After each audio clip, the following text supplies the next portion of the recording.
Ibu mau tanya dong, siapa tadi? Dan tadi kan Bu Shanti udah nanya, sekarang Ibu yang tanya. Siapa yang udah daftar di ABJ?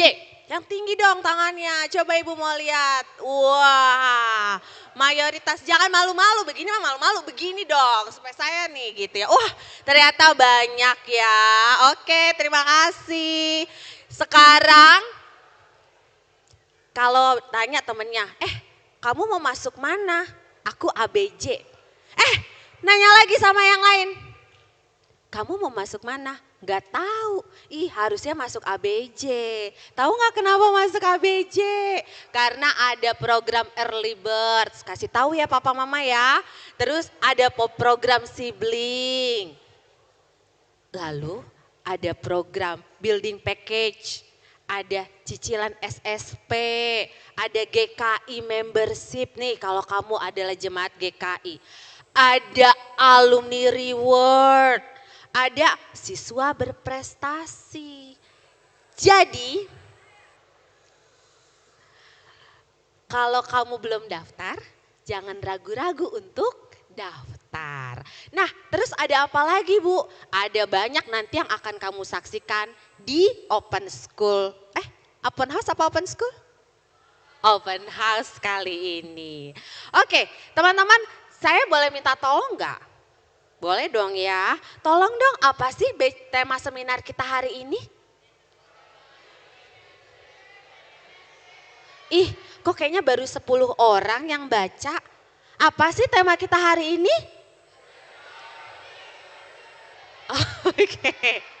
Oke, determine your future with the best career plan. Teman-teman udah tahu belum nanti mau jadi apa? Oh, ada yang udah tahu?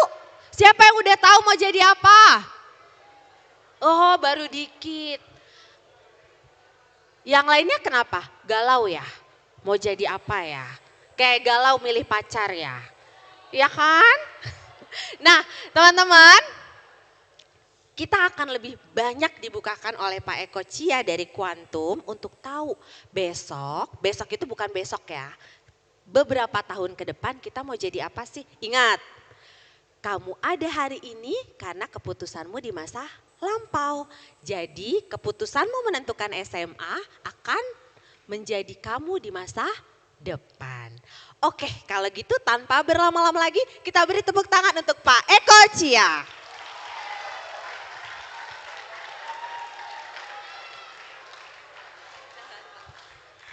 Oke, shalom semuanya. Oi. Ya, nanti akan ada the best class, akan mendapatkan hadiah khusus. Jadi jangan jaim-jaim, tunjukkan kamu kelas paling heboh, paling pinter, paling semangat, oke? Ya, boleh ditampilkan mulai dari awal. Tak kenal maka tak sayang, kita kenalan dulu ya. Lebih awal lagi videonya.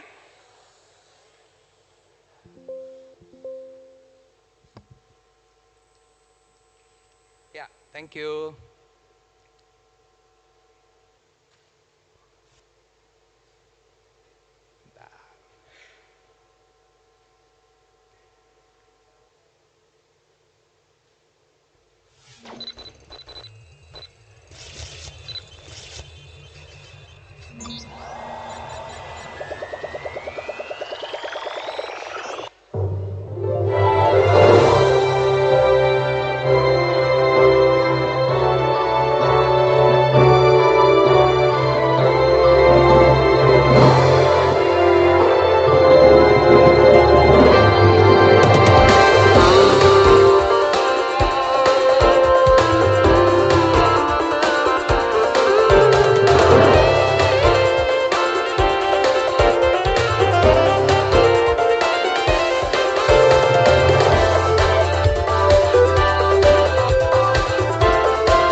Thank you, nggak usah diminta, udah langsung tepuk tangan ya. Good, teman-teman panggil aja nanti apa ya, Mas atau Opa, Opa karena tua ya, bukan Opa Korea ya. Latar belakang psikologi industri organisasi, tapi kemudian melanjutkan dengan manajemen bisnis, karena ternyata kalau kita hanya masuk di sumber daya manusia, nggak ngerti marketingnya, keuangannya amburadul, produksinya nggak berkualitas, perusahaan bangkrut. Jadi teman-teman mau IPA, mau IPS, mau seni bahasa, semua balik lagi ke modalmu bisa terus apa enggak. Kamu boleh jadi menjadi dokter paling pinter, insinyur paling pinter, kalau kemudian perusahaannya bangkrut, bye-bye. So, teman-teman yang dikatakan bahwa, oh IPS itu kelas 2 ya, Saintek kelas pertama, sebetulnya enggak. Justru direktur-direktur itu yang uangnya 1 miliar, sementara dokter, insinyur paling digaji, ya gajinya gede sih, 50 juta, 100 juta sebulan, tapi 1 miliarnya siapa yang ngantongi? Direkturnya, yang ngerti keuangan, ngerti manajemen, ngerti sumber daya manusia, ngerti marketing, bisa memastikan bisnisnya terus berjalan. Baik itu rumah sakit, baik itu perusahaan, baik itu bank, apapun. Nah, dari sini kita akan melihat ya. Kita baca bersama-sama Efesus 1 ayat 4. Yuk. Allah telah memilih kita sebelum dunia dijadikan supaya kita kudus dan tidak bercacat di hadapannya. Lanjut, Efesus 2 ayat 10. Go. Karena kita ini buatan Allah, diciptakan dalam Kristus Yesus untuk melakukan pekerjaan baik yang dipersiapkan Allah sebelumnya. Ia mau supaya kita hidup di dalamnya. Hebat enggak? Dunia belum dijadikan, Allah udah tahu kamu akan hadir di sini di open house ABC untuk kemudian kalian bersiap-siap masuk ke dunia SMA nanti. Dan Tuhan mempersiapkan untuk apa? Untuk kita melakukan pekerjaan baik. Kalau yang mempersiapkan Tuhan, Allah, pasti semuanya akan sesuai dengan rencana dan kehendaknya. Kalau yang merencanakan kita mungkin 50% berhasil, 50% gagal gitu ya. Jadi apa sih yang ingin kamu kerjakan dan apakah yang ingin kamu kerjakan sesuai dengan kehendak Tuhan. Makanya kemudian kita akan lihat ya, pernyataan mana yang paling benar, silakan siapkan alat tulismu dan lembar HVS yang kamu sudah diberi masing-masing.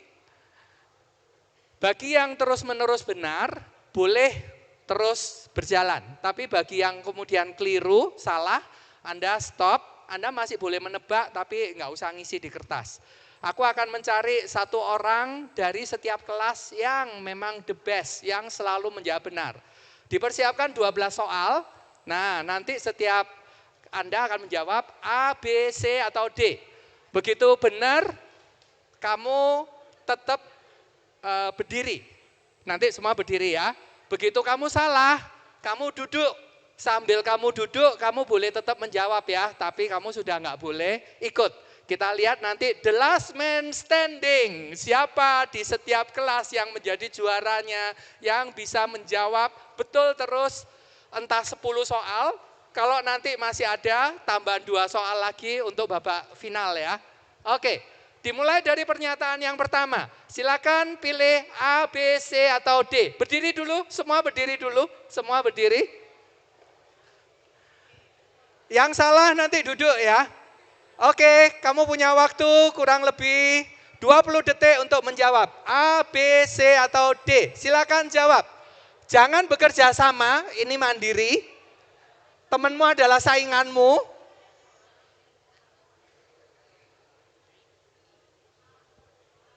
Konsultan karbon, apa ya konsultan karbon?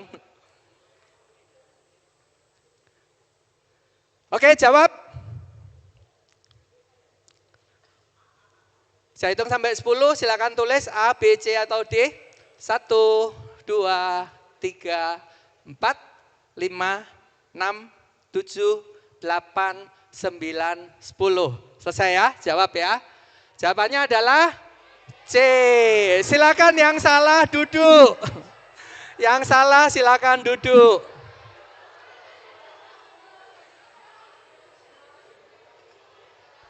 Halo semuanya, perkenalkan aku Anya.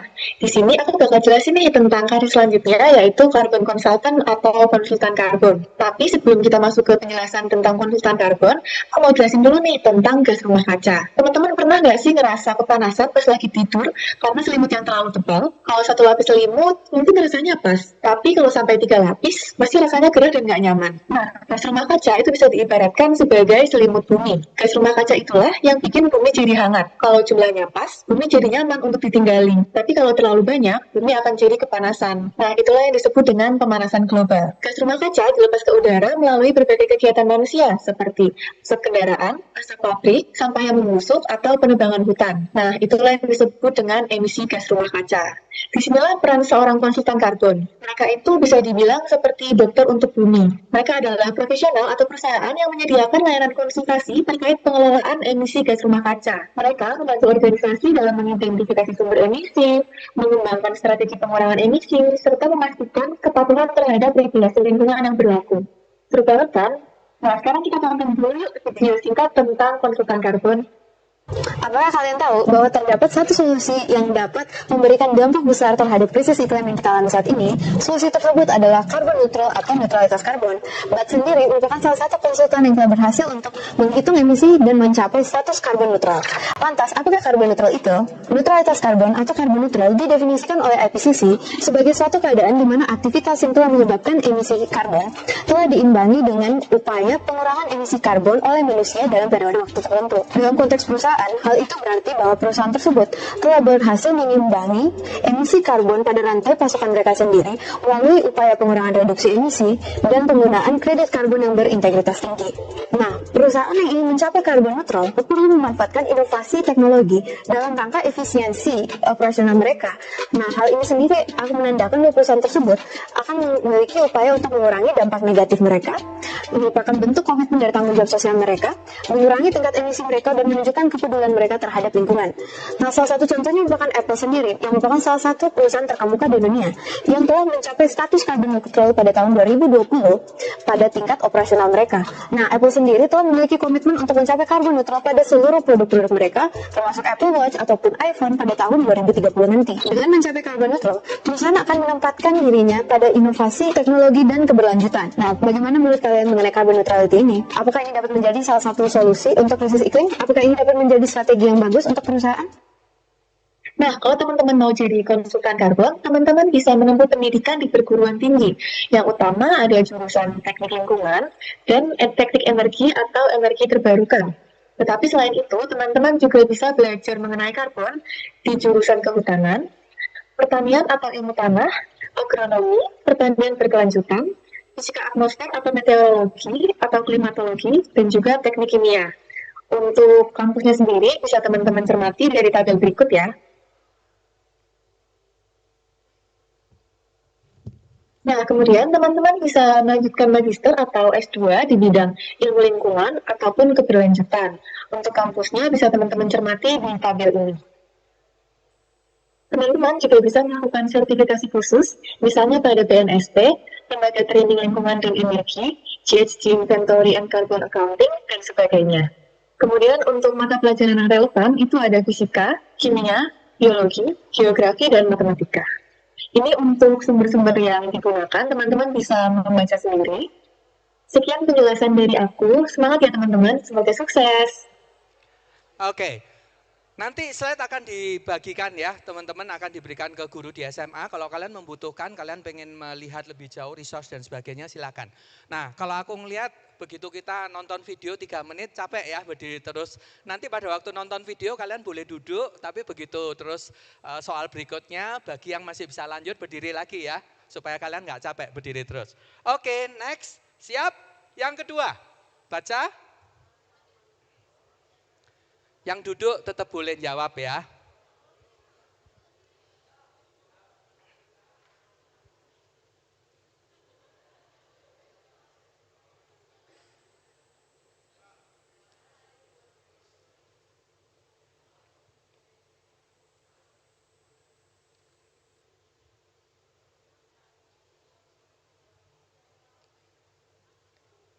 Genetic Wellness Coach, rekomendasi gaya hidup, mengurangi risiko penyakit, merancang terapi medis, atau menetapkan tujuan kesehatan.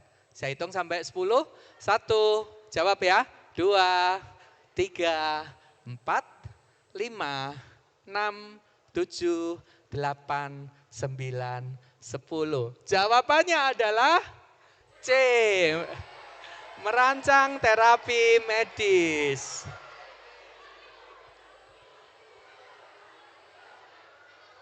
Karena ada tulisan kecuali ya, teman-teman, ada tulisan kecuali. Jadi dia tidak bisa menyembuhkan.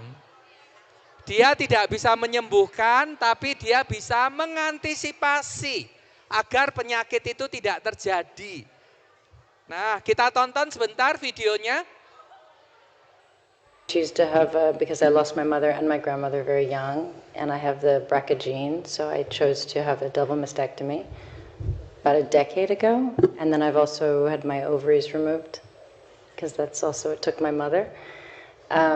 And those are my choices. I don't say everybody should do it that way, but it's important to have the choice. And so that's, and I don't regret it. Oke. Angelina Jolie, 2 payudaranya dipotong, rahimnya juga diangkat untuk mencegah karena diperkirakan dia 10 tahun, 15 tahun kemudian akan kena kanker payudara atau rahim seperti mama dan neneknya. Makanya kemudian ketika dia tahu bahwa secara genetika itu akan terjadi, dia mencegah dengan kemudian kedua payudara dan rahimnya diangkat supaya tidak terkena kanker di kemudian hari. Wah, ini luar biasa ya, hanya dengan mengusap dalamnya pipimu, mengambil air liurmu, ketahuan kamu nanti tuanya akan kena penyakit apa. Dan mulai sekarang kamu harus makan yang benar, olahraga yang benar, mencegah agar hal itu tidak benar-benar terjadi. Good, teman-teman yang sudah berdiri lagi, yang masih bisa lanjut. Kita lihat yang ketiga, silakan dibaca waste management.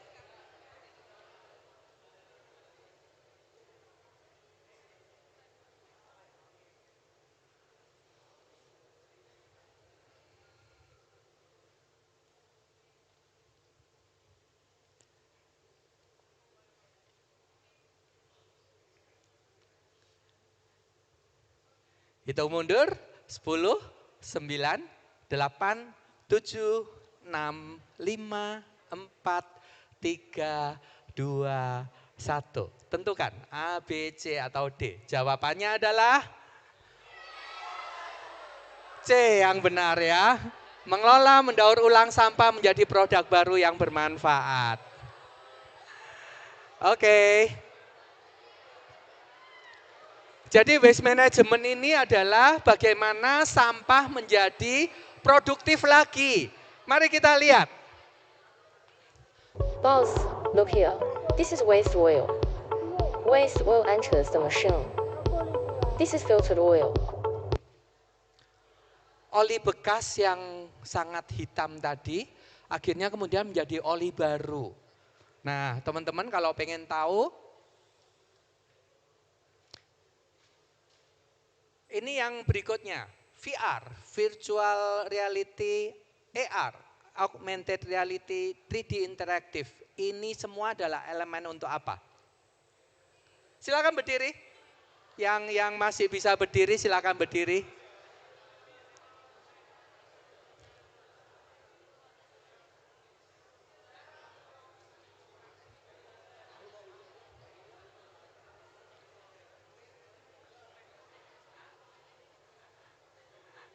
Jawabannya adalah 1, jawab 2, 3, 4, 5, 6, 7, 8, 9, 10. Tentukan A, B, C atau D. Dan jawabannya adalah yang mana? Siapa yang A? Siapa yang B? C? D? Jawabannya adalah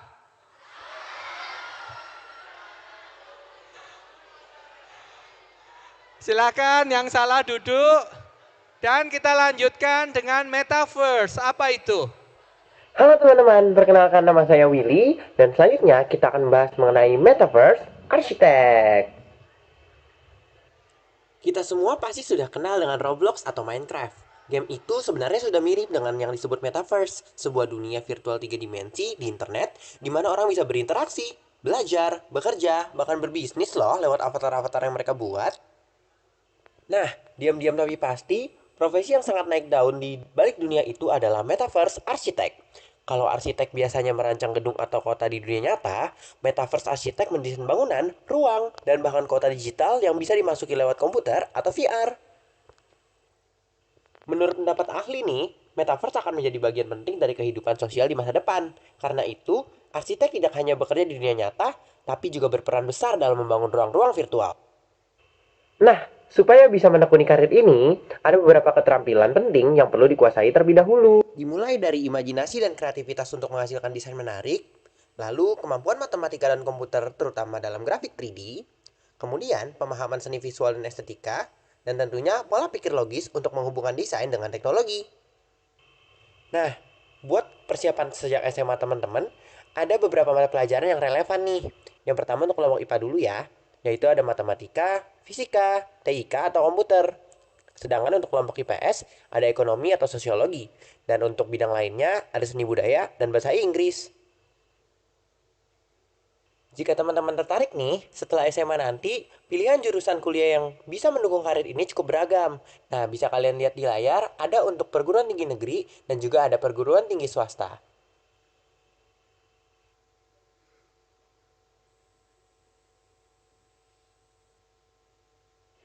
Supaya lebih kebayang seperti apa profesinya dan peluangnya di masa depan, yuk kita simak dulu video berikut ini. Right now, people are spending millions in real-life money to reserve digital plots of land, office space and apartments. And huge names like Zaha Hadid Architects and Manchester City Football Club are exploring the possibilities of design in the metaverse. Yes, really. It's a space where we're no longer restrained by things like, gravity, the principles of engineering, or securing enough money to go ahead with a building project. For me, it's not an escape into fantasy world and into video game-like experiences, but a direct continuity with social reality. So what does all this mean for the world of architecture and construction? Is the metaverse really going to end up being a thing? What could we build without the limits of construction here on Earth? And how might that impact the way we create our physical world in the future? Metaverse Architect adalah karir yang menggabungkan kreativitas seni dan kecanggihan teknologi. Jadi, kalau kalian senang membangun dunia sendiri di Roblox atau Minecraft, mungkin itu pertanda bakat kalian ada di sini. Profesi ini bukan hanya seru dan kreatif, tapi juga sangat menjanjikan di masa depan. Semoga informasi ini bisa memberikan gambaran tentang salah satu karir kekinian yang layak dipertimbangkan. Sampai jumpa di dunia virtual. Jika teman-teman tertarik untuk mendalami karir ini, berikut situs yang bisa teman-teman buka ya. Oke, jadi metaverse ini sekarang udah dijual, orang nggak jual properti, jual tanah, rumah, tapi jual metaverse-nya. Dan ini juga mendatangkan uang. Enaknya apa? Kalian nggak perlu modal jauh-jauh, banyak-banyak untuk membeli tanah dan membangun gedung, lantai dan sebagainya. Kalian bisa membangun seluruh dunia hanya di dunia maya dan tetap laku dijual dan tetap mendatangkan uang. Ini adalah arsitek masa depan. Oke. Seorang fintech, apa itu? Silakan berdiri bagi yang masih bisa berdiri. Fintech, apa itu?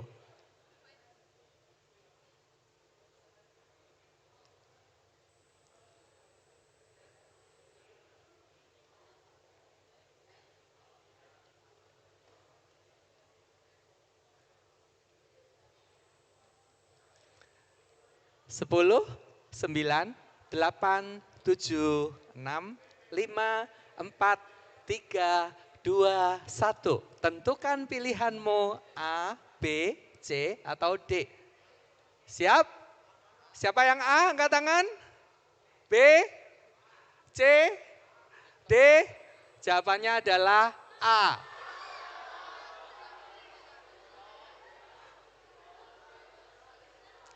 Mari kita tonton apa itu fintech dan robotika. Halo teman-teman, perkenalkan saya Adela. Hari ini saya ingin berbagi tentang dua profesi kekinian yang sama-sama sangat menjanjikan di masa depan, yaitu robotic engineering dan fintech developer. Kalian mungkin sudah sering dengar tentang istilah robot yang ada di pabrik, atau juga aplikasi keuangan digital seperti OVO, GoPay, ataupun mobile banking. Nah, ternyata kedua bidang ini punya banyak kesamaan loh, meskipun fokus kerjanya memang berbeda. Robotic engineering, profesi ini itu berfokus pada merancang, merakit, menguji, serta memelihara robot dan sistem otomatisasi. Robot sekarang sudah mulai digunakan di berbagai bidang, mulai dari bidang otomotif, manufaktur, pertahanan, hingga medis.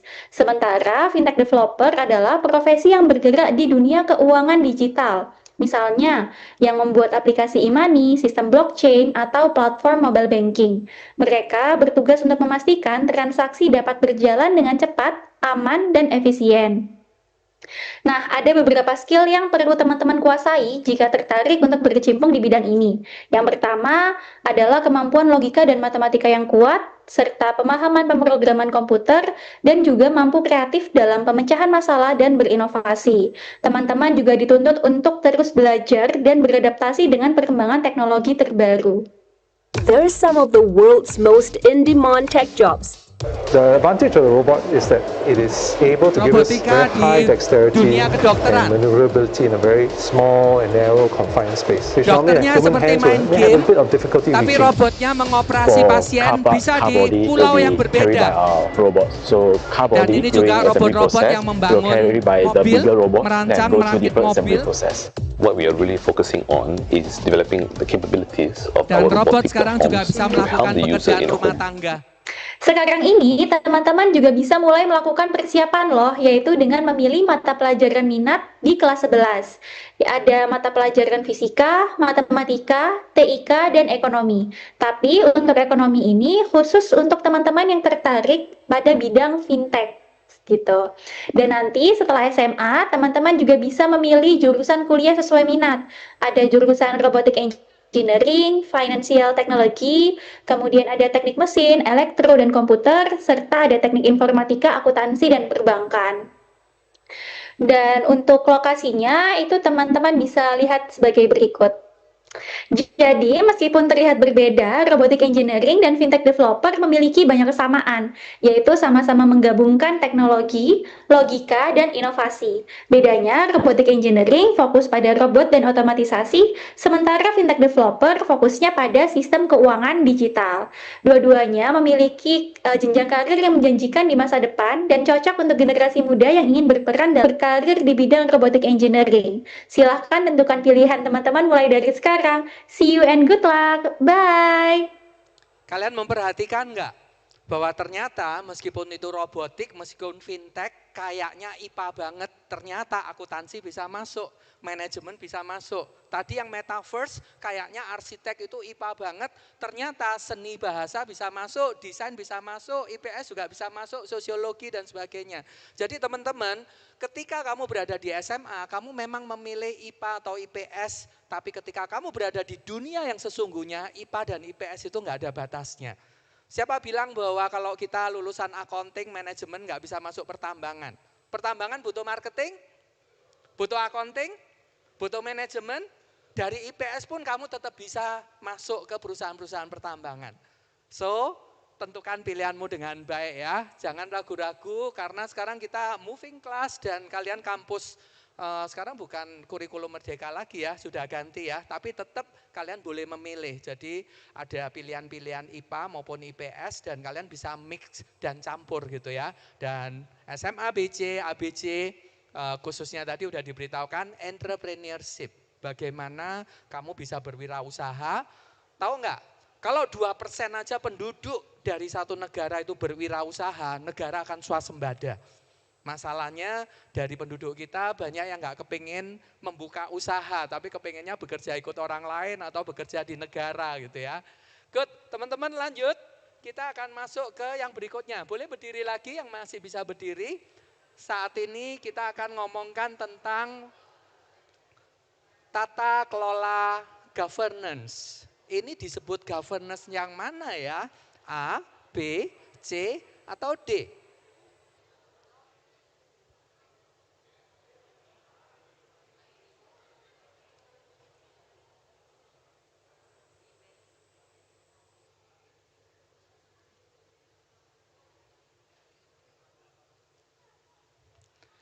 Oke, 10, 9, 8, 7.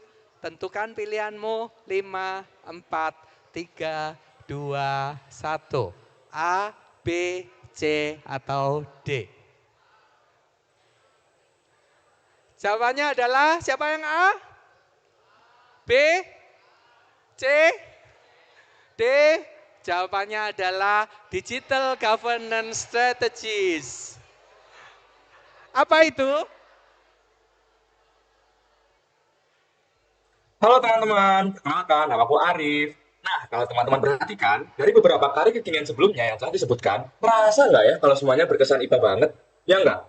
Lalu, memangnya ada karir kekinian dari IPS? Ya jelas ada dong. Banyak banget loh teman-teman karir kekinian yang sejalur dengan minat IPS ke depannya. Salah satunya yang akan aku jelaskan juga di sini adalah Digital Governance Strategies atau ahli strategi tata kelola digital. Memang terdapat kata digital yang sejalan dengan IPA, tapi karir ini bersinggungan langsung loh dengan dunia IPS, tepatnya dalam konteks sosial politik.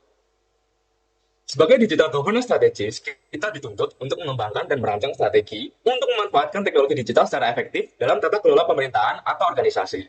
Dengan kata lain, mereka memastikan bahwa penggunaan teknologi digital seperti data, AI, cloud, aplikasi, tidak hanya efisien, tetapi juga aman, patuh hukum, dan bernilai strategis bagi organisasi. Hal ini merespon dari pemerintahan digital seperti layanan publik online, identitas digital, e-kinerja yang terus berkembang sehingga membutuhkan orang yang paham kebijakan dan teknologi. Untuk mendapatkan profesi ini, memang sekarang belum ada jurusan di perkuliahan yang fokusnya terpaku pada karir tersebut. Namun di sini aku akan membeberkan beberapa jurusan di perkuliahan yang mampu menunjang pengetahuan teman-teman yang ingin mengejar karir sebagai digital governance strategist. Pada jalur kebijakan dan tata kelola digital, teman-teman bisa mengambil jurusan seperti administrasi publik atau negara, hukum, dan manajemen pemerintahan. Lalu pada jalur teknologi dan transformasi digital, teman-teman bisa mengambil jurusan seperti sistem informasi, teknologi informasi, dan teknik informatika. Nah, untuk kampusnya ada dari perguruan tinggi negeri dan swasta yang bergengsi semua teman-teman. Jadi bisa langsung disimak di slide ini ya. Kalau sekarang aku harus mengejar nilai pelajaran apa Kak untuk bisa masuk ke jurusan tersebut? Jangan khawatir. Ini adalah pelajaran yang bisa teman-teman fokuskan ke depannya apabila serius untuk menggapai cita-cita sebagai Digital Governance Strategist. Nah, mata pelajaran relevan yang sesuai dengan kurikulum sekarang yang bisa kalian fokuskan, yaitu ada mata pelajaran wajib seperti Bahasa Indonesia, Bahasa Inggris, PPKN, dan Matematika. Lalu dari jurusan IPA, teman-teman bisa memfokus pada Matematika Lanjutan dan Fisika. Sementara itu, dari jurusan IPS, teman-teman bisa fokus pada Sosiologi, Geografi, dan Ekonomi. Nah, aku ada tips nih teman-teman, kalau ada yang memang ingin mengejar karir Digital Governance Strategist. Yang pertama, pilih jurusan utama, tapi siapkan kompetensi pelengkap. Misal, jika masuk ilmu politik, ambil kursus online Python atau statistika. Atau magang di lembaga Govtech agar kombinasi kebijakan pusdatanya dapat teman-teman kuasai. Yang kedua, kembangkan 3 skill. Yang pertama, analisis, komunikasi publik, dan pemahaman teknik dasar coding. Dan yang terakhir, saat memilih universitas, bandingkan kurikulum mereka. Apakah ada mata kuliah kebijakan digital, data untuk kebijakan digital, dan sebagainya. Dan kesempatan magang atau kemitraan dengan pemerintah atau LSM atau startup yang ada di Indonesia. Contoh, FISIP UI punya program ilmu politik dengan fokus riset dan teknologi. Oke, mungkin itu sedikit cuplikan dari aku untuk karir kekinian buat teman-teman semua. Mulai dipersiapkan dari awal ya. Semoga sukses ke depannya. Lihat, bahwa ternyata untuk masuk ke dunia ini, mau dari bahasa, mau dari IPA, mau dari IPS bisa teman-teman. Cuma sarannya Kak Arif tadi, pilih jurusanmu apa, lalu kamu harus belajar mandiri di luar itu. Contoh, kalau kamu masuk ilmu politik ya kamu harus belajar Python di luar gitu ya. Tapi kalau kamu masuk IT ya berarti ilmu politiknya kamu harus belajar sendiri gitu ya. In the end semua itu adalah mix campuran dari berbagai bidang ilmu untuk kamu membantu pemerintah maupun lembaga agar kemudian bisa masuk ke dalam dunia IT. Oke, next. Yang masih bisa berdiri silahkan. Wah, kelas ini udah tinggal 3 orang. Oke, kita akan nyari siapa the best-nya. Kelas ini tinggal 5 orang. Ini masih lumayan, 1, 2, 3, 4, 5, 6. Ini 1, 2, 3, 4, 5, 1, 2, 3, 4, 5, 6. Oke. Ectolife, apa itu Ectolife? A, B, C, atau D? Tentukan pilihanmu.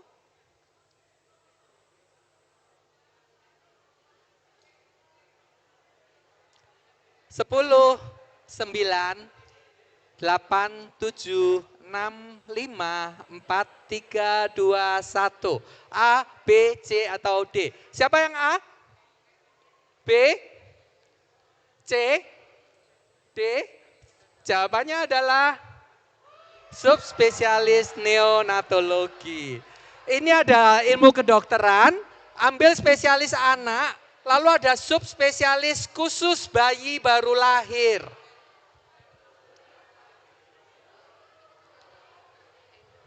Halo teman-teman, aku Dinda. Nah, tadi itu karir kekinian di bidang medis yang sudah ada di dunia. Nah, saat ini saya akan memperkenalkan karir kekinian yang menantang nih teman-teman, yang belum ada di dunia, dan masih perlu pengembangan lebih lanjut. Nah, apa itu? Itu adalah Ectolife Artificial Wombs.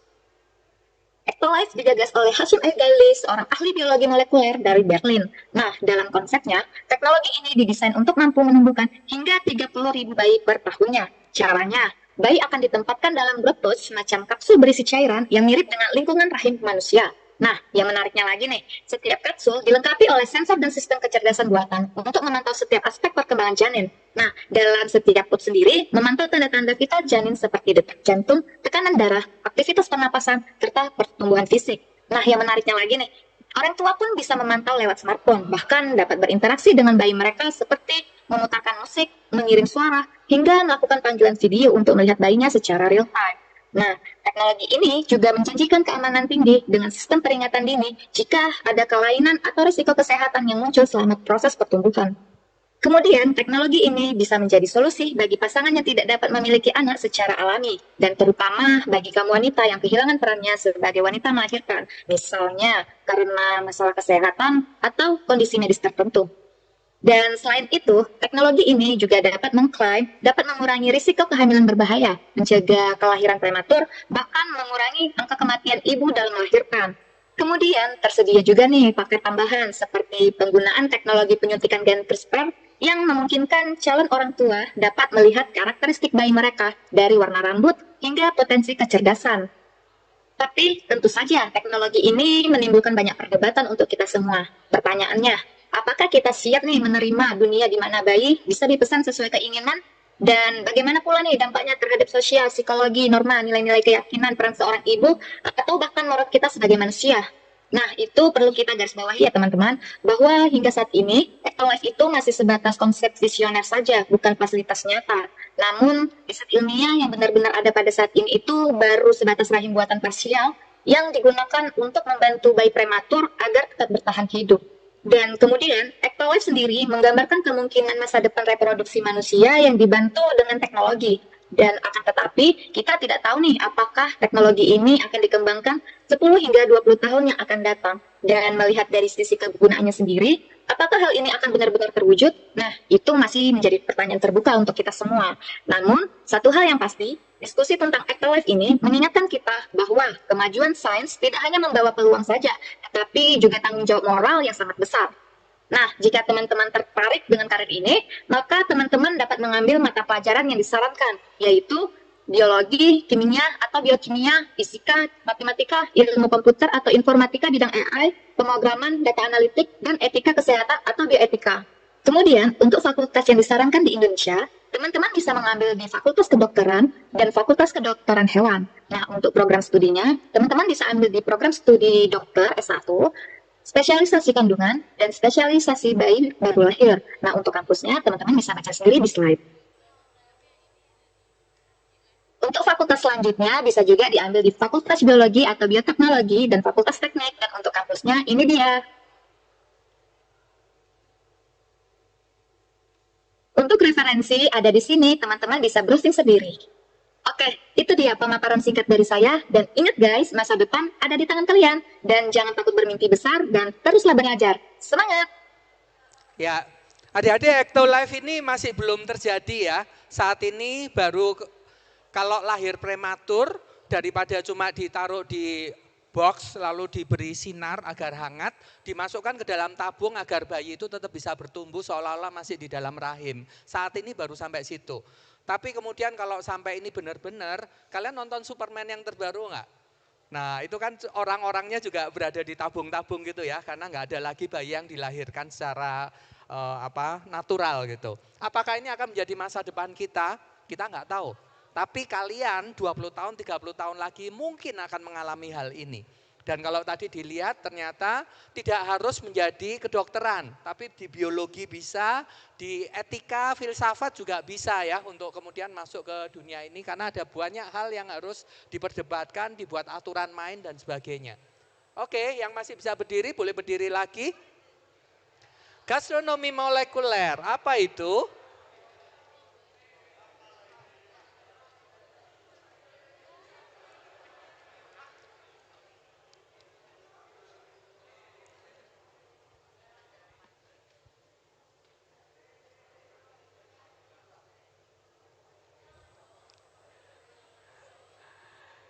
Oke, kelas A tinggal 2.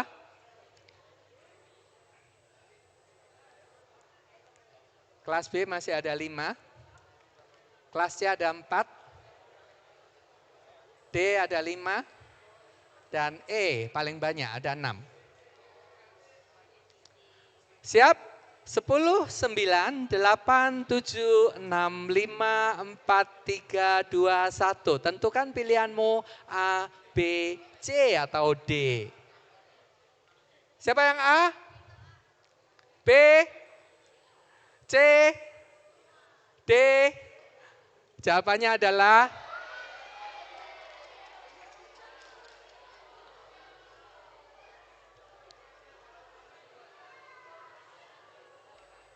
Halo semuanya, perkenalkan aku Ara dan aku akan menjelaskan mengenai gastronomi molekuler.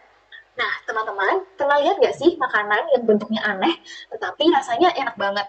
Atau es krim yang dibuat pakai nitrogen cair? Nah, di balik itu semua ada ilmu yang disebut sebagai gastronomi molekuler. Ilmu itu merupakan gabungan antara sains dan seni memasak. Profesi ini nggak cuma bikin makanan enak loh, tapi juga soal eksperimen dan juga inovasi di dapur. Nah, untuk tahu gimana profesi ini bereksperimen, yuk kita simak video selanjutnya.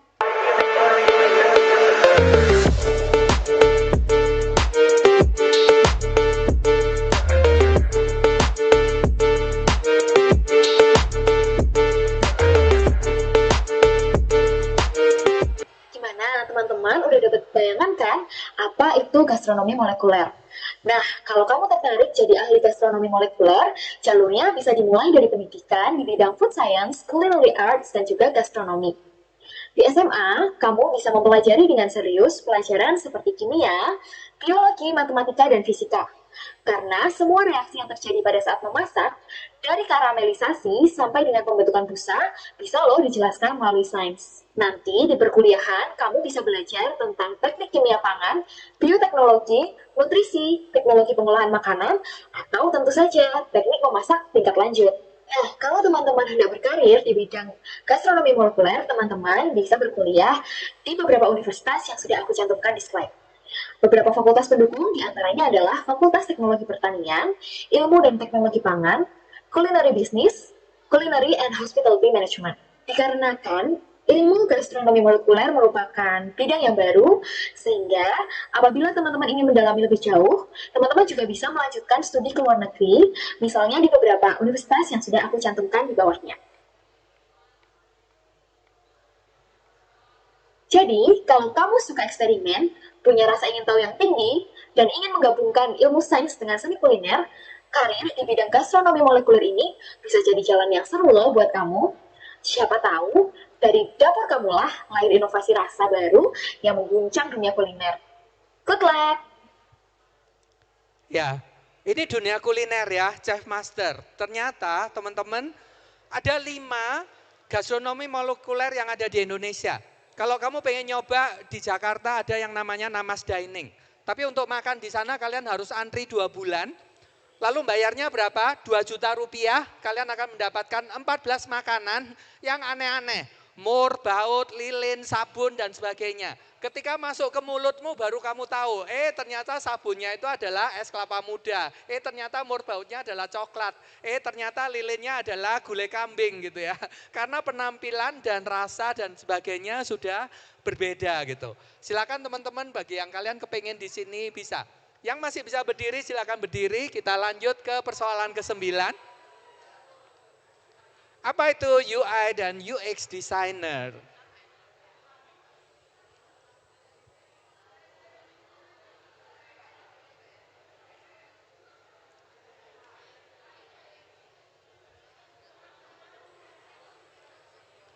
Pilih A, B, C, atau D. Good. Kita hitung 10, 9, 8, 7, 6, 5, 4, 3, 2, 1. Siapa yang A? B? C? D? Jawabannya adalah B.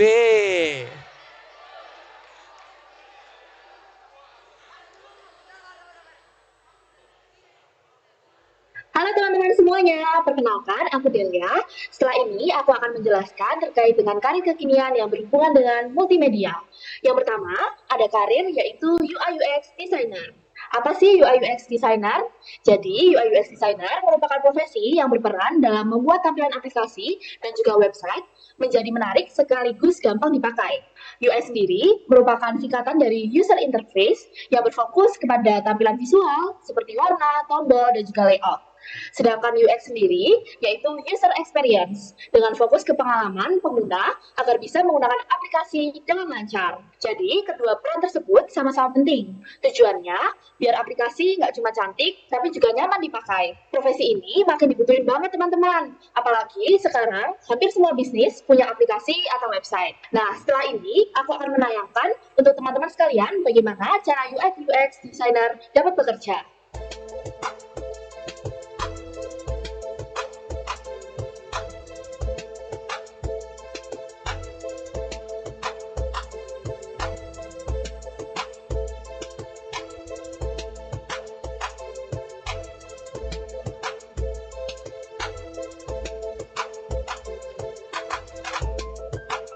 Oke teman-teman, selanjutnya masih berkaitan dengan karir multimedia, terdapat SFX dan juga VFX. Apa sih SFX dan juga VFX itu sendiri?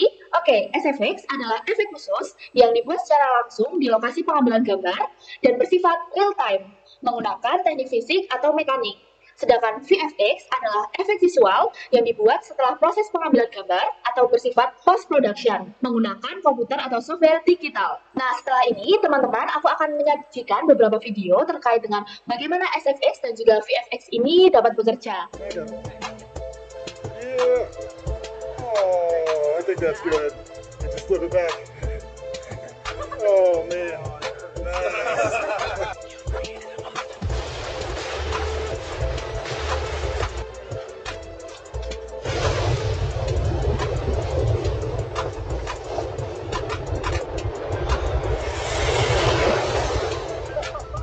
Teman-teman yang tertarik untuk berkarir di bidang multimedia, berikut adalah mata pelajaran yang dapat teman-teman pilih.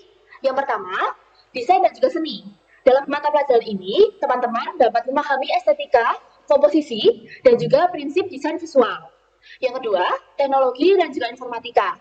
Di sini, teman-teman akan memahami dasar pembuatan produk digital dan juga logika sistem. Yang ketiga, terdapat bahasa.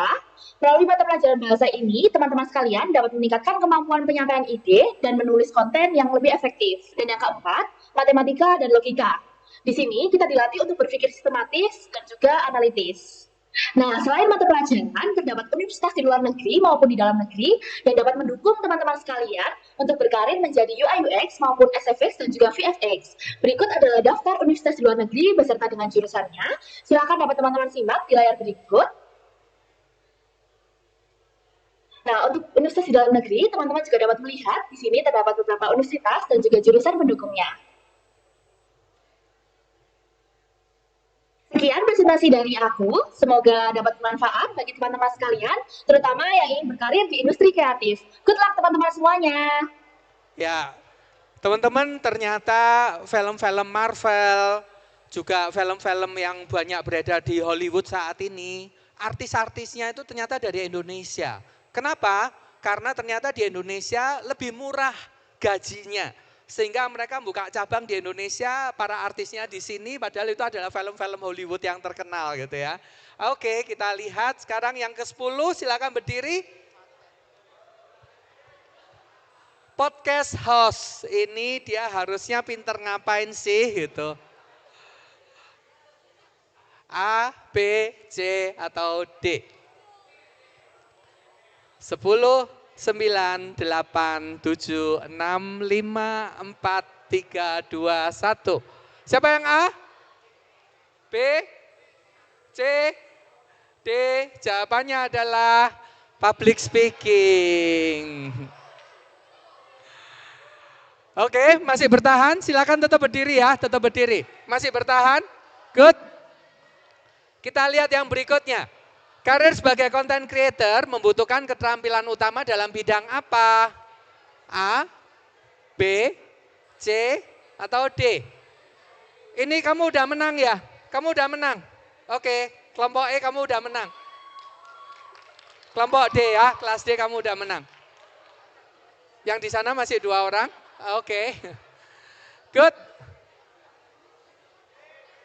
10, 9, 8, 7, 6, 5, 4, 3, 2, 1. Yang benar adalah B, desain grafis. Oke. Ini tadi siapa? Tahu-tahu duduk semua. Siapa yang pemenangnya? Yang terakhir? Yang terakhir ya? Menang ya? Oke. Yang terakhir. Good. Yang berikutnya. Yang berikutnya.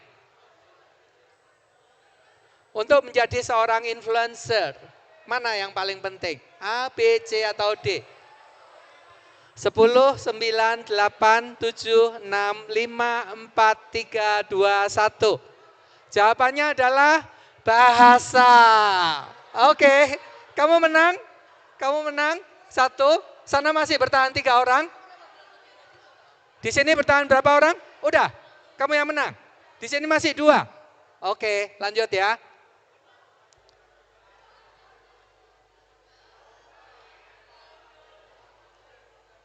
Lanjut. Tugasku adalah melakukan pemeriksaan berdasarkan pola pikir pasien. Mana yang menjadi aku?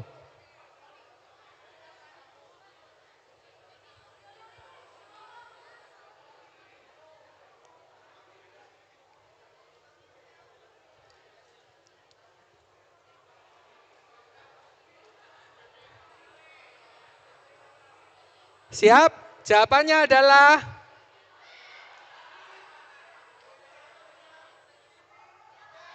psikolog. Mata pelajaran apa? IPA maupun IPS bisa masuk ke psikologi ya. Masih bertahan 2 orang?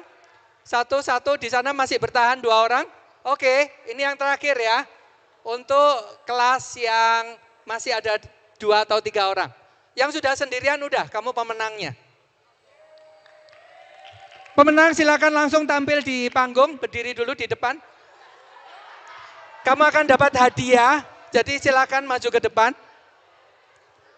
Pemenang dari tiap kelas, silakan maju ke depan untuk kamu akan mendapat hadiah. Nggak usah naik, tapi duduk berdiri di depan aja. Nggak mau maju, nggak dapat hadiah.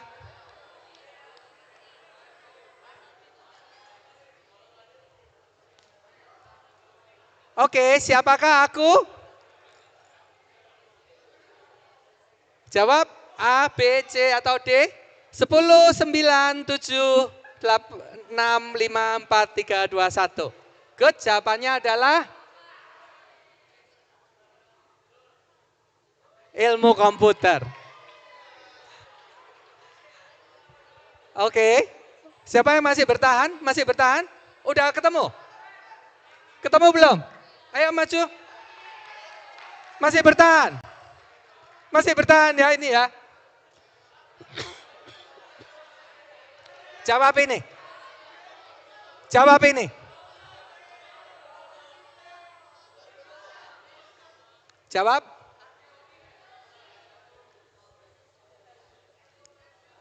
Cuma tinggal satu ya, kelas A ya. Udah? Jawabannya adalah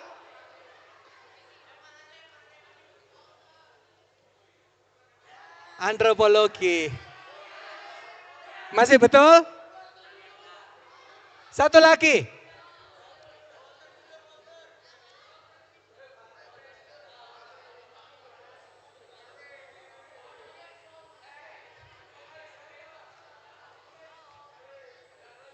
Yuk.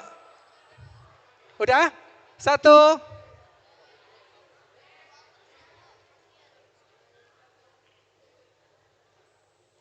Udah?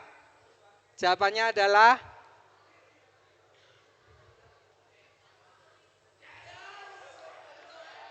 betul masih? Masih betul ya? Oke, ini yang terakhir. Tolong dari kelas lain ada yang melihat, karena ya silakan. Satu orang melihat untuk jadi juri. Kamu ke sini. Tolong dilihat apa yang dia tulis. Kamu silakan ke belakang sana, tolong dilihat apa yang ditulis. Yang terakhir ya. Yang terakhir.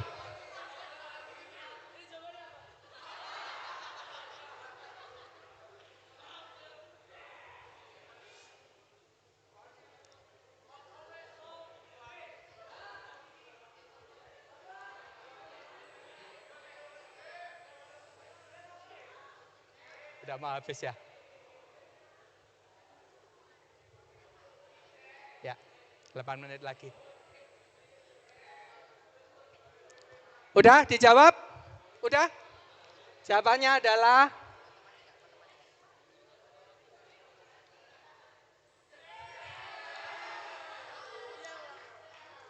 kamu benar. Benar atau salah? Oke, maju ke depan. Silakan. Ya, kalian berlima naik ke atas panggung. Silakan naik ke atas panggung.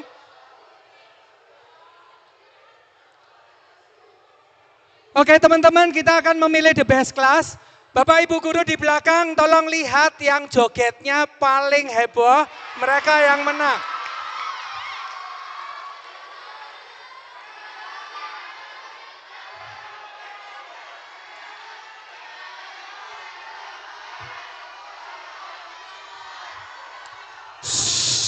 Diam dulu.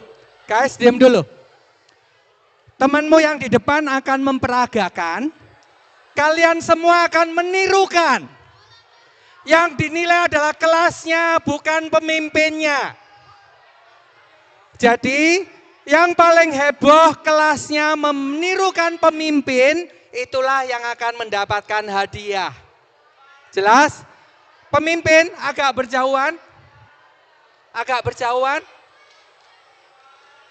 Silakan agak berjauhan lagi. Oke. Ikuti gerakanku. Ajari teman-temanmu gerakanku. Paham ya? Kamu ngeliat aku, tirukan dan biar mereka menirukan kamu. Oke? Kalian pastikan teman-temanmu bergerak. Dan supaya mendapatkan hadiah untuk satu kelas. Oke, jelas ya? Silakan berdiri semua, tirukan pemimpinmu.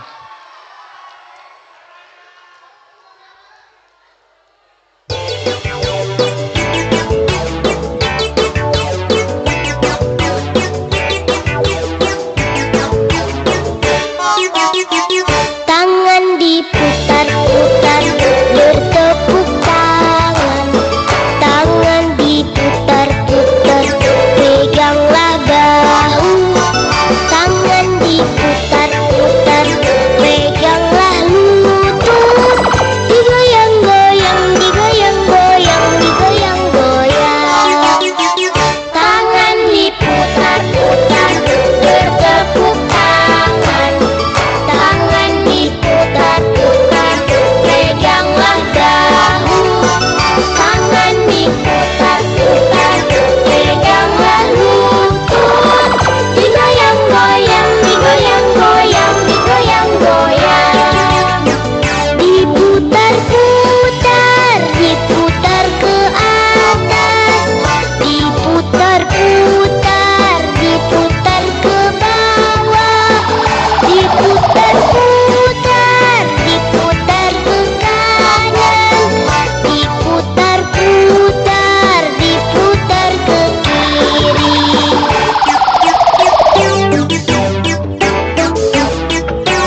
kamu siapa kelas yang paling heboh?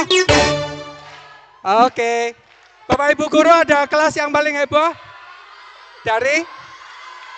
Kelas ketiga. Oke, silakan. Ya, thank you. Kalian di sana dulu, mau dibagikan hadiahnya? Yang dipilih oleh Bapak Ibu guru adalah kelas C ya, kelas yang ketiga. Silakan, boleh? Ya, masing-masing dapat hadiah juara kelas, lalu untuk kelas diberikan ke kelas C. Jadi yang kelas C dapat 2.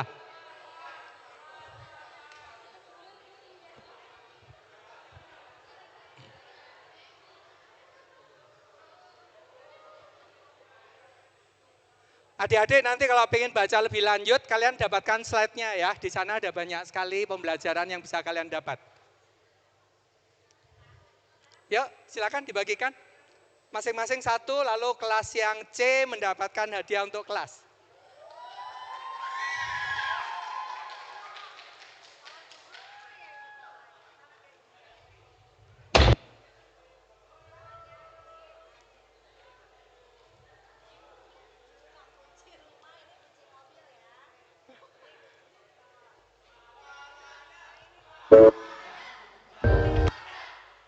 Oke, kita foto dulu bersama.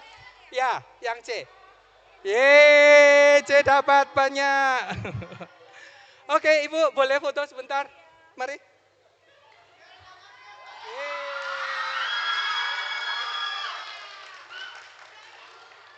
Oke, makasih, silakan duduk.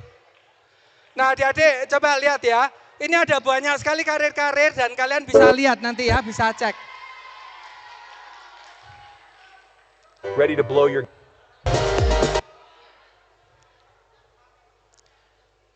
Oke, kalau kalian milih karir coba lihat ya. Sama seperti kendaraan atau makanan dulu. Kamu harusnya milih mau makan di mana, baru milih kendaraan. Kendaraan adalah sekolahnya. Tapi kamu akan berkarir kurang lebih 30 tahun, 40 tahun, kamu mau kemana? Jadi baru pilih. Jangan sampai kemudian seperti ini. Salah pilih jurusan, nggak cocok, nggak nyambung dengan karirnya. Makanya, apa sih yang bisa dipilih? Dan tidak semua sekolah itu lama. Ternyata ada sekolah-sekolah yang cepat. Jadi sekarang pertanyaannya, kamu pandai di bidang apa? Dan sekolahnya di mana? Butuh sekolah lama, seperti saya, psikolog, memang S1, ngambil S2, dokter, kedokteran umum, ngambil spesialis, apoteker, hukum, semuanya, notaris, ada jenjang. Tapi ada yang cuma 7 bulan kamu kursus, dan ternyata kalau kamu kursus kuliner dengan benar, akhirnya kamu bisa menjadi seorang koki yang luar biasa. Kamu kursus hanya 1 tahun fotografi, bisa menjadi fotografer yang luar biasa. Saya nggak ngomong sekolah nggak perlu. Kalau kamu memang mau sekolah, sekolahlah sampai setinggi langit. Tapi kalau ternyata pekerjaanmu tidak membutuhkan sekolah, cari kursus yang tepat agar kamu bisa bekerja dengan baik. Oke, dari sini kita ulang lagi ya. Kita baca bersama-sama. Karena kita buatan Allah diciptakan dalam Kristus Yesus untuk melakukan pekerjaan baik yang dipersiapkan Allah sebelumnya. Ia mau supaya kita hidup di dalamnya. Nah, adik-adik kita nyanyikan lagu ini, Tuhan inilah hidupku. Sambil kita tunduk kepala, kita akan tutup dengan doa. Nyanyikan dengan setengah suara, ikuti dan imani kata-katanya.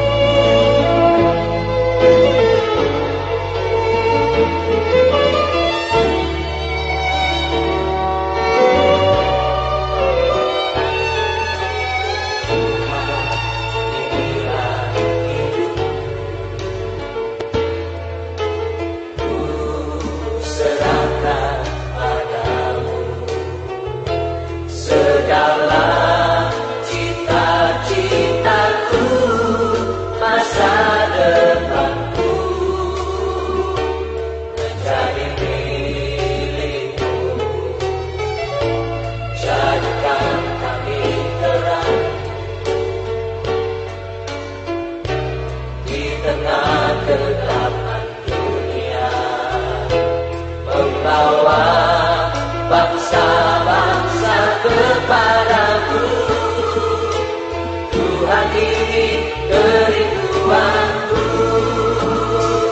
Bagimu Tuhan seluruh hidupku. Pakailah Tuhan bagi kemuliaan-Mu. Genapi seluruh rencana-Mu. Sampai bumi penuh kemuliaan-Mu. Mari kita tunduk kepala, kita berdoa bersama-sama. Tuhan, ini kami yang Kau ciptakan dan Kau punya rencana luar biasa dalam kehidupan kami. Kami akan menjalani kehidupan ini bersama-sama dengan teman-teman, bersama dengan orang yang kami sayangi.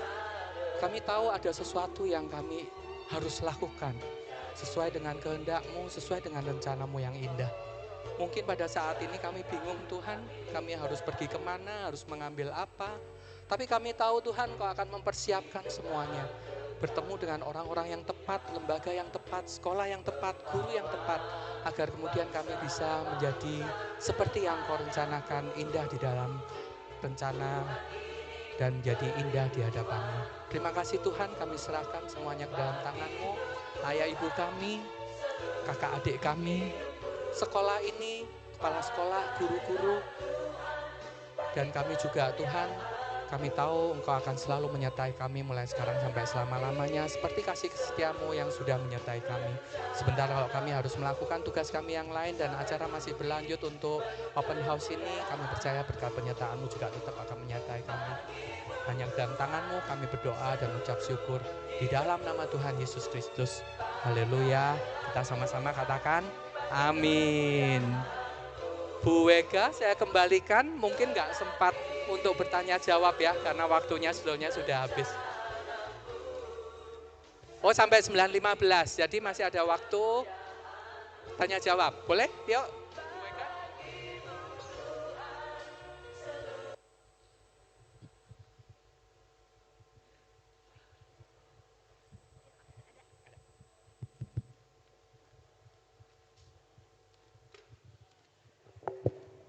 Oke, teman-teman, sekarang kita akan buka untuk sesi pertanyaan. Nah, siapa yang mau tanya? Ada nggak yang mau nanya? Kira-kira, oh ada satu. Dari 9 berapa kamu nak? A. Oke, dari 9A, silahkan. Itu ada mic-nya dari Miss Filia, silahkan. Boleh berdiri, sebutkan namamu, lalu apa? Mau nanya apa? Oke, halo semuanya, perkenalkan nama aku Audrey Fajritan dari kelas 9A. Aku mau nanya, jadi aku agak ada bingung untuk SMA kemana, karena tujuannya mau ke SMA.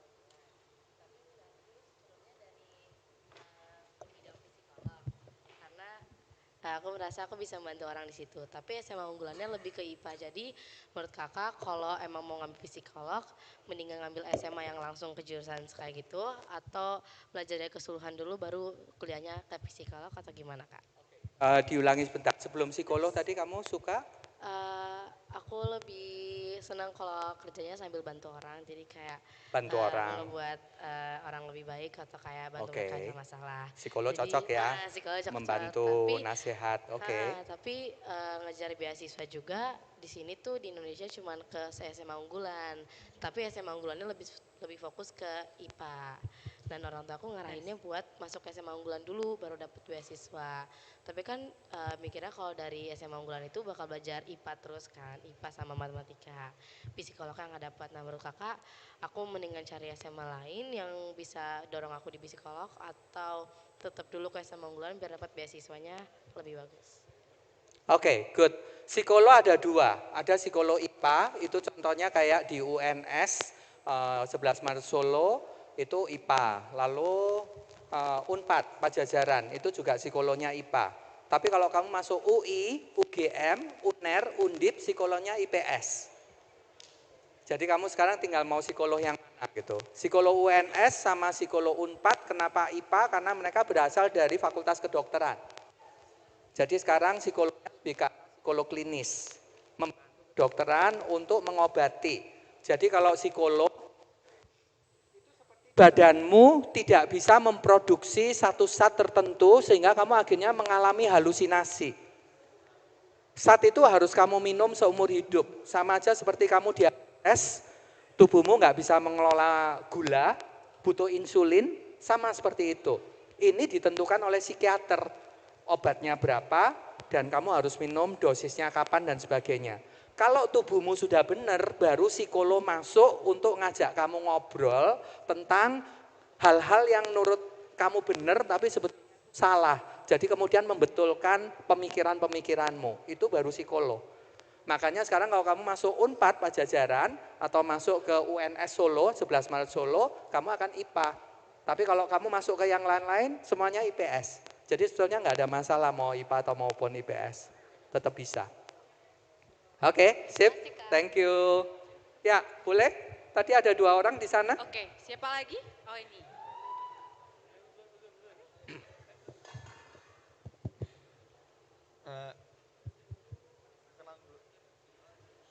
Dulu, nama. Perkenalkan, nama saya Satya dari kelas 9D. Saya ingin bertanya. Memang saya ingin menempuh jalur hukum. Namun karena orang tua saya yang tidak memiliki dana yang memadai, karena orang tua saya juga ingin pensiun. Jadi menurut Bapak, apakah saya tetap melanjutkan pendidikan saya sampai setinggi langit, atau apakah saya perlu melakukan sesuatu untuk mendukung orang tua saya? Kamu pengen berkarya di bidang hukum? Ya, thank you. Satya ya, betul, Satya.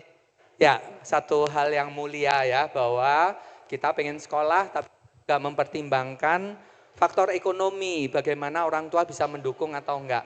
Nah, teman-teman, sebetulnya tidak harus orang tuamu sendiri yang membayar sekolahmu. Kamu bisa juga mencari beasiswa, bahkan kemudian dari pemerintah pun ada yang disebut dengan Kartu Indonesia Pintar. Kamu bisa mendapatkan itu dari kelurahan atau nanya ke sekolah, mungkin nggak tahu apakah mereka juga bisa membantu, atau langsung ke Dinas Pendidikan dan Kebudayaan.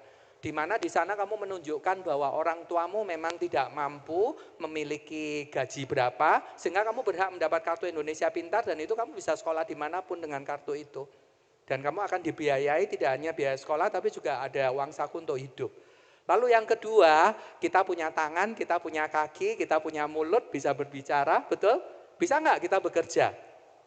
Nah teman-teman, sejak SMA, saya sudah mengajar adik-adik yang SD dan SMP ngelesi matematika, ngelesi mata pelajaran, ngelesi macam-macam, dan setiap kali ngelesi, pada waktu itu zaman saya ngelesi cuma 15.000 1 jam. Tapi sekarang mungkin ngelesi bisa 150.000 1 jam. Siapa bilang kita nggak bisa kuliah dengan biaya sendiri? Kalau memang perlu, gap year nggak masalah. Kamu tidak harus kuliah begitu lulus SMA langsung kuliah. Kamu bisa gap year 1-2 tahun, ngumpulkan duit dulu, lanjutkan kuliah di tahun kedua. Nilaiku A, nilaiku 10, tapi kamu bisa nggak? Nggak bisa, cuma nilainya aja nggak bisa, cuma nilainya aja yang bagus. Akhirnya nggak dapat pekerjaan. Lalu yang kedua, ketika kamu masuk dunia kerja, yang ditanya, kamu pernah memimpin belum? Kamu bisa presentasi enggak? Kamu bisa berdebat enggak? Kamu bisa mengevaluasi satu kegiatan ini bagus apa jelek enggak? Jadi kamu ikut kegiatan organisasi, menjadi panitia, belajar memimpin, belajar bergaul, belajar berdinamika dengan orang lain, itu adalah keahlian yang sangat dibutuhkan di dunia kerja. So Satya, tidak harus orang tuamu yang nyekolahkan kamu.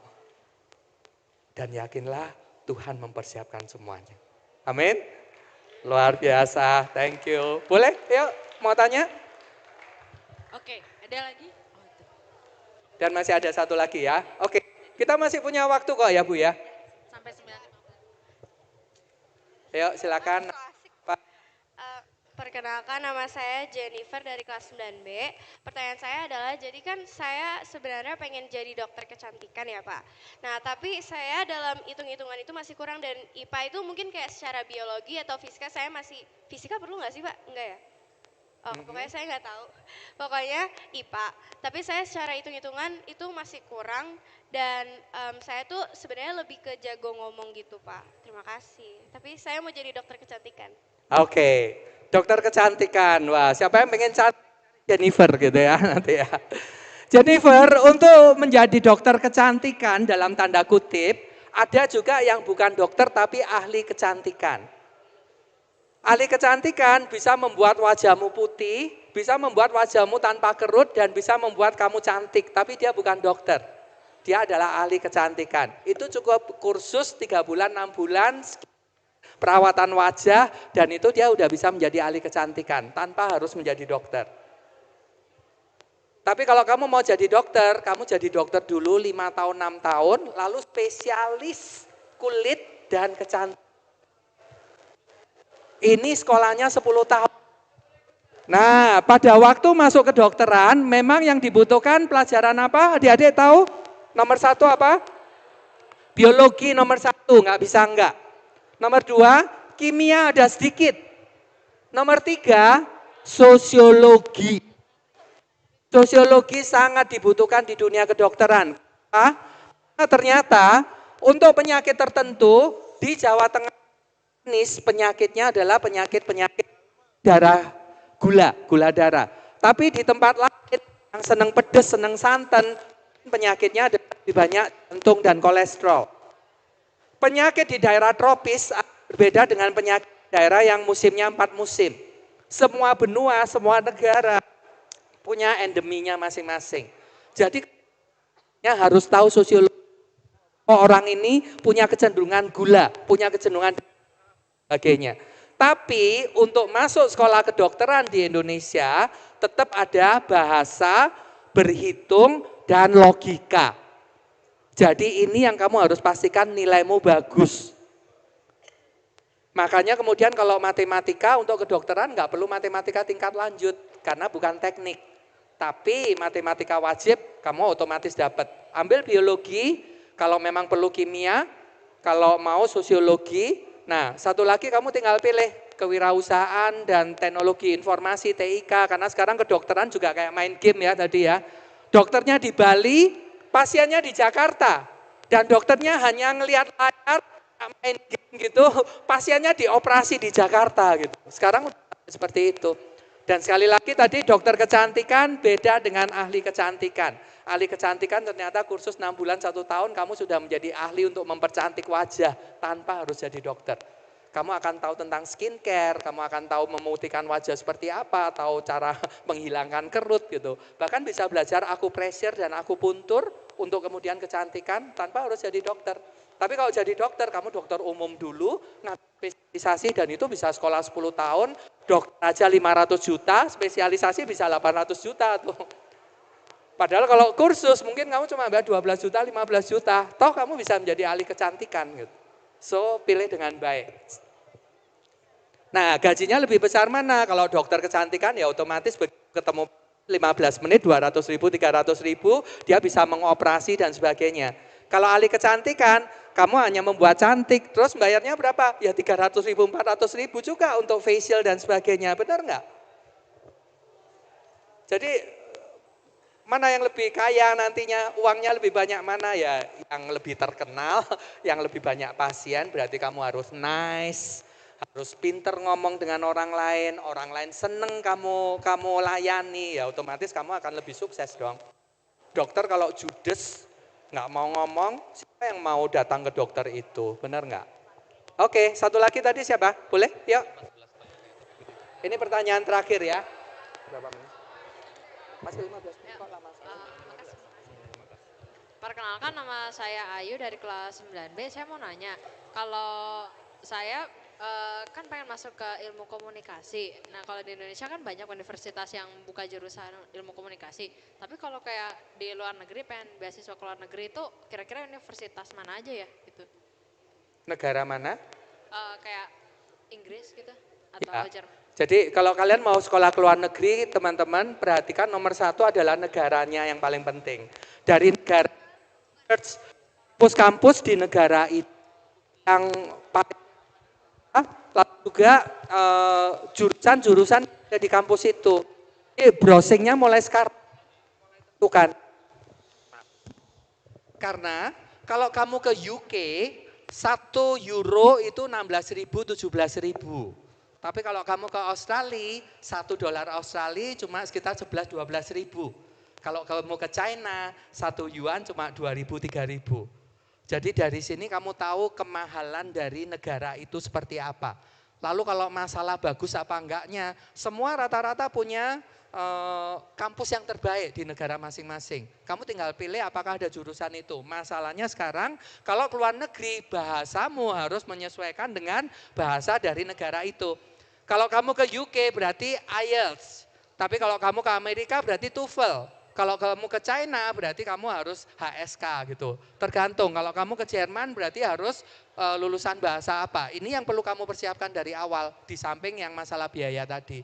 Kalau masalah kuliahnya di mana, sekolah apa yang baik, browsing aja negara itu untuk ilmu komunikasi yang bagus direkomendasikan apa. Semakin bagus semakin susah masuk karena bersaing. Ambil yang tengah-tengah aja, biasanya seperti itu. Tapi kalau kamu bisa ngelamar 10 kampus, why not? Tinggal lihat dari 10 itu mana yang kamu bisa nembus. Dan satu lagi, siapkan bahasa, siapkan juga hati dan pikiran dan doa. Tuhan akan menempatkan kamu di negara yang benar dan kampus yang benar. Amin, ayo. Luar biasa. Oke, ada lagi? Satu, yuk mau tanya.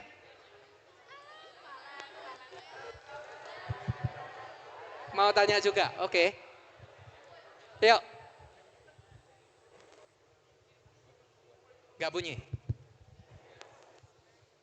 Nama saya Kaleb dari kelas 9B, izin bertanya Pak. Jadi kan kalau dari rapor saya lebih unggul mungkin di bidang IPS dan di bahasa. Tapi menurut orang tua saya, kalau di Indonesia itu mencari peluang kerja, misalkan jurusan ilmu komunikasi itu susah ya. Dan saya ditekan untuk kayak lebih maju ke bidang IT. Menurut saya bisa, tapi menurut bidang dari rapor saya itu saya lebih unggul di IPS. Jadi menurut Bapak gimana?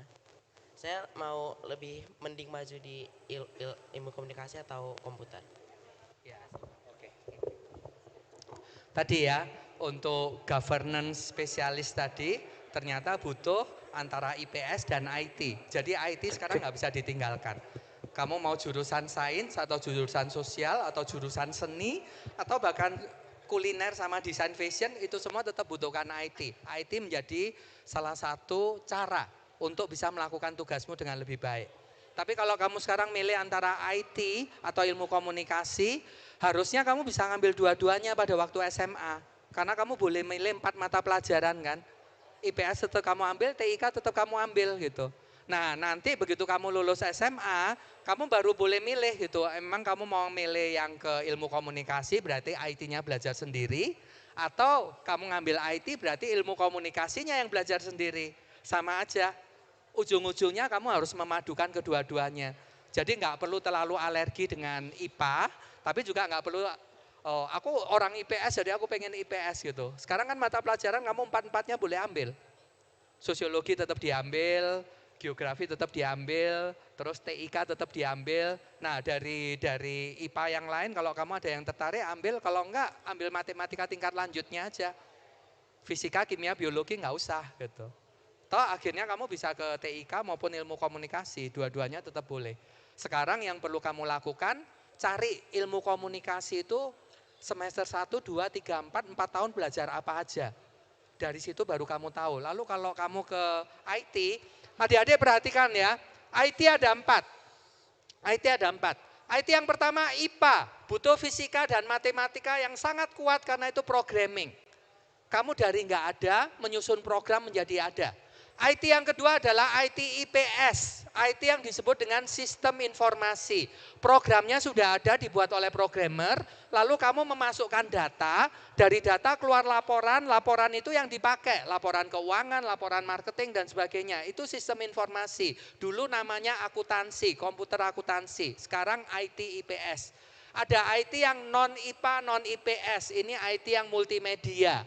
Desain tadi seperti SFX, VSX, lalu UI, UX, itu semua adalah IT yang sebetulnya lebih ke arah ke desain. Bukan ke IPA-nya yang programming, bukan ke IPS-nya yang menghasilkan data. Jadi kamu bisa pilih yang itu.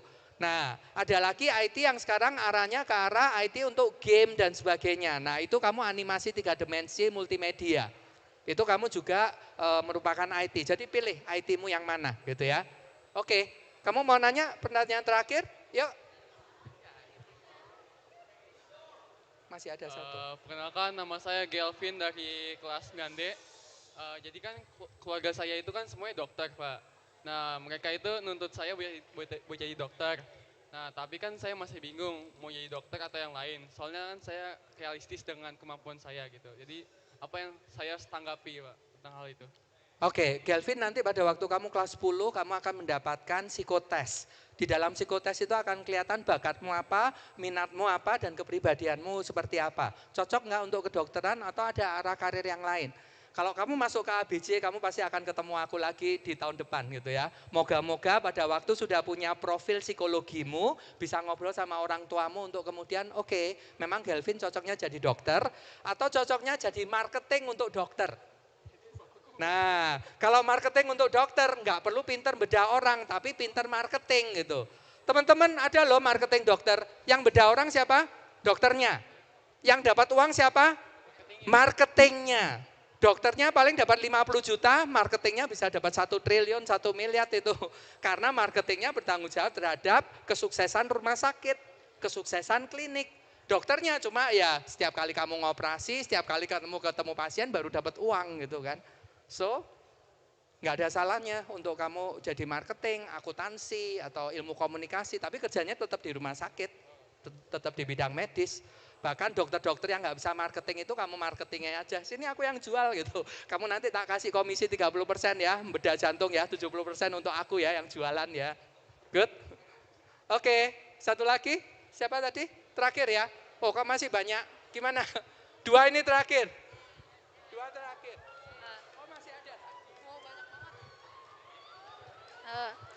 Nama saya Ruth dari kelas 9B. Saya mau nanya, kan saya sebenarnya mau jadi itu psikiater. Tapi aku nggak bisa nentuin antara milih IPA atau IPS sama 4 pelajaran utama yang aku harus pelajari. Kan aku kalau pilih IPA aku nggak terlalu bisa matematika. Terus kalau IPS kayak apa ya? Aku nggak terlalu suka IPS. Jadi aku agak bingung psikiater itu bagus nggak kalau milih antara 2 gitu, sama 4 mata pelajarannya aku juga bingung. Ya. Oke, pengennya jadi psikiater, tapi IPA nggak suka hitungan, IPS nggak suka hafalan, jadi bingung gitu ya. 1, psikiater harus jadi dokter dulu baru psikiater, terlalu jauh. Mending kamu ngambil bimbingan konseling atau ngambil psikologi. Jadi dalam waktu 4 tahun kamu lulus sama bisa membantu orang lain juga tanpa harus menjadi psikiater. Dan kalau bimbingan konseling maupun psikologi, mau IPA mau IPS sama aja karena dua-duanya bisa masuk. Yang penting nilaimu bagus. 4 mata pelajaran apa yang harus diambil? 1, biologi penting karena psikologi tetap ada biologinya. Lalu sosiologi itu penting juga.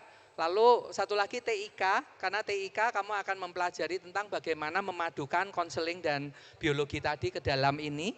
Lalu satu lagi kewirausahaan, sehingga nanti ketika kamu menjadi psikolog, kamu menjadi bimbingan konseling, kamu bisa memarketingkan dirimu sendiri dan kamu bisa laku gitu.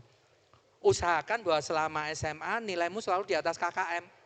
Kalau nilaimu 7,5, 8 dari 4 mata pelajaran yang kamu ambil, kamu mau masuk kemanapun gampang. Sekarang yang kamu harus perbaiki adalah nilai TKA atau TPA-nya, UTBK itu. Itu bimbel aja selama 2 tahun. Begitu UTBK kamu di atas 600, kamu akan lulus di sekolah manapun. Ya, oke, thank you. Tadi yang sana, udah habis? Oke, Iya, ya udah. udah Silakan habis, kembali Pak. ke Bu Weka. Ya, Makasih. terima kasih Pak Eko. Boleh beri kasih tepuk tangan buat Pak Eko Cia? Iya.